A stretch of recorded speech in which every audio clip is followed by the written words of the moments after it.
नमस्कार विद्यार्थी मित्रांनो, मी प्राध्यापक प्रभात चव्हाण तुमचे स्वागत करतो आमच्या यूट्यूब चॅनल मिशन्स ऑफिसरवरती। विद्यार्थी मित्रांनो, आज एक छोटासा व्हिडिओ तुमच्यासाठी मी घेऊन आलेला आहे। त्याचे नाव आहे नो सूनर। आता नो सूनर दॅनचा उपयोग कसा करायचा तर विद्यार्थी मित्रांनो तुम्हाला माहितच असेल, तर नो सूनर दॅन आपण सिंपल प्रेझेंट टेन्स मध्ये सुद्धा करू शकतो, सिंपल टेन्सच्या वाक्यामध्ये, सिंपल पास्ट टेन्सच्या वाक्यामध्ये करू शकतो, त्यानंतर ऑक्झिलरी व्हर्बच्या वाक्यामध्ये करू शकतो। पण आज आपण स्पेशल बघत आहोत सिंपल पास्ट टेन्स मध्ये।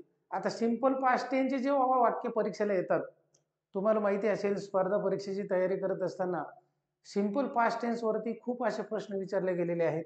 तर ते प्रश्न आल्याच्या नंतर नो सूनरचे वाक्य कसे करायचे तर हा प्रश्न निर्माण होतो, आणि म्हणून हा व्हिडिओ तुम्हाला मदत करू शकतो। तर बघा बोर्डाकडे मी ऑलरेडी नो सूनर दॅनचे नियम लिहून ठेवलेले आहेत। आज आपण सिंपल पास्ट टेन्स मध्ये जे वाक्य आलेले असतात त्या वाक्याचं रूपांतर ॲज सून ॲजचं रूपांतर नो सूनर मध्ये कसं करतात हे सांगण्याचे इथे प्रयत्न करतो।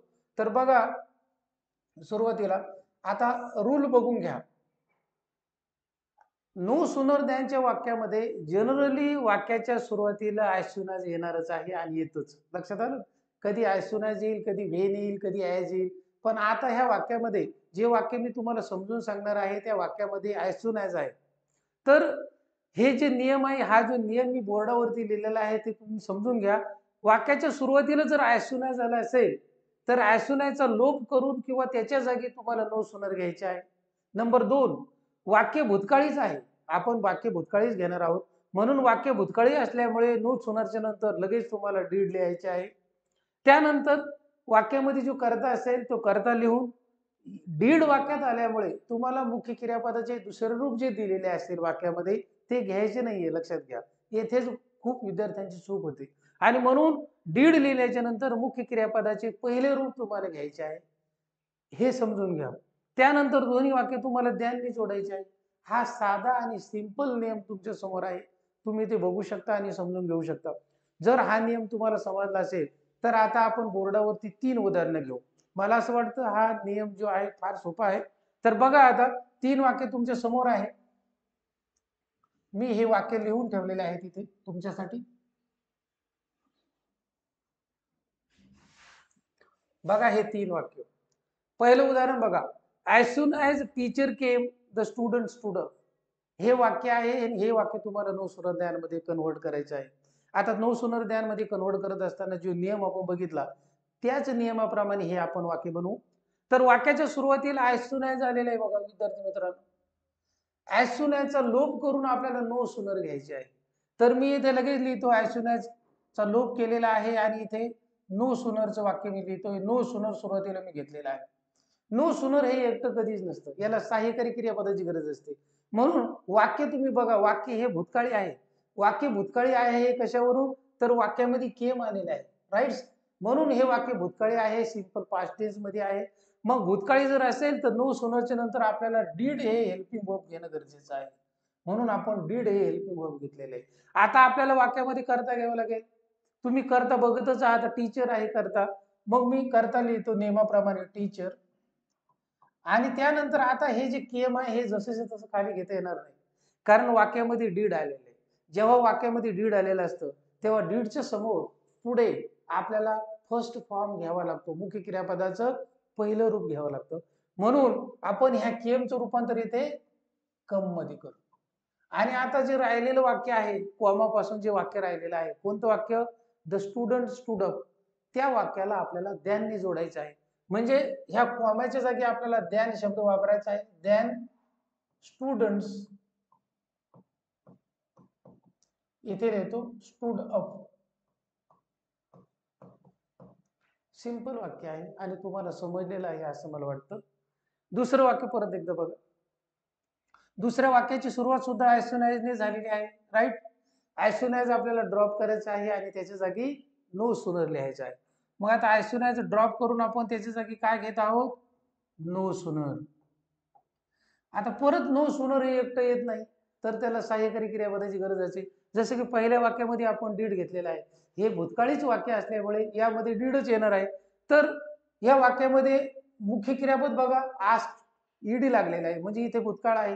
मग हे भूतकाळी असल्यामुळे येथे सहाय्यकारी क्रियापद आपल्याला काय असणार, डीड येणार. राईट. परत आपण करता, वाक्यातला करता घेतो दे, आणि देच्या नंतर आपल्याला आस घेता येणार नाही, त्याचं कारण वाक्यामध्ये डीड आलेला आहे.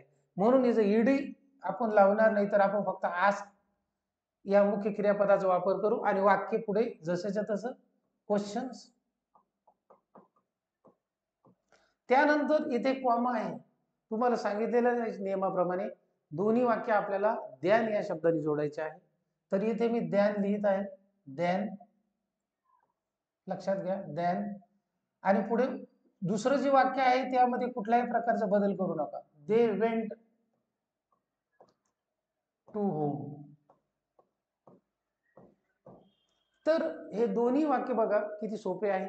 आणि हे दोन वाक्य जर समजले नसेल तर परत तिसरं वाक्य परत मी लिहून ठेवलेलं आहे, ते वाक्य तुम्ही समजून घ्या. या वाक्यामध्ये परत तिसऱ्या वाक्यामध्ये जर बघितलं तर ॲज सून ॲज आहे. ॲज सून ॲजचा लोप करून आपण येथे नो सूनर लिहिणार आहोत. नो सूनरच्या नंतर आपल्याला सहाय्यकारी क्रियापद किंवा हेल्पिंग वर्ब घ्यायचा आहे.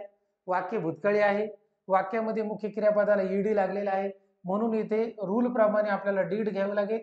डीडच्या नंतर परत आपल्याला करता असेल, कर्त्याच्या नंतर हे ईडी इथे लिहिता येणार नाही, मुख्य क्रियापदाचा फर्स्ट फॉर्म लिहावा लागेल, पास एक्झाम. आणि आता दोन्ही वाक्य जे आहे ते दोन्ही वाक्य आपण द्यान शब्दाने जोडणार आहोत. तर इथे मी द्यान लिहितो, द्यान, आणि राहिलेले जे वाक्य आहे ते जसंच्या तसं कंप्लीट करतो. सी गॉट ऍडमिशन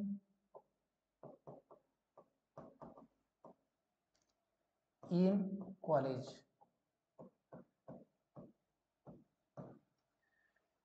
तर हा नो सूनर द्यायचा प्रकार होता. हा नो सूनर द्यायचा प्रकार एवढा सोपा आहे, तुम्ही जर समजून घेतला तर मला असं वाटतं की या वाक्यामध्ये कुठल्याही प्रकारची अडचण येणार नाही.